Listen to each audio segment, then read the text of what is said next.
Olayları biz anlamadık. Ben sağlık kabini işletiyorum. Hemen yan tarafta bana da saldırdılar. Benim arabam ve iş yerim paramparça şu anda.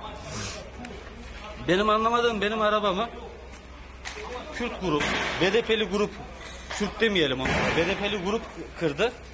Sağlık kabininin camlarını ise ülkücü dedikleri grup kırdı. Bunlar ne ülkücü ne Kürt. Çünkü bu iki cam Muşlu. İkisi de Muşlu. BDP'liler kırdı. Benim orayı ülkücüler kırdı, ben Artvinliyim. Aradaki çelişki. Yani bu Kürt-Türk olayı değil.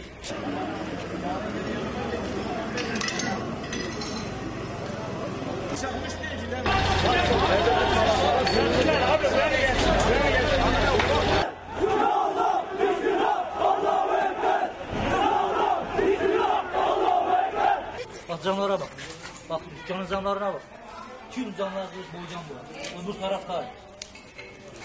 Verecek para var. Böyle bir şey mi var?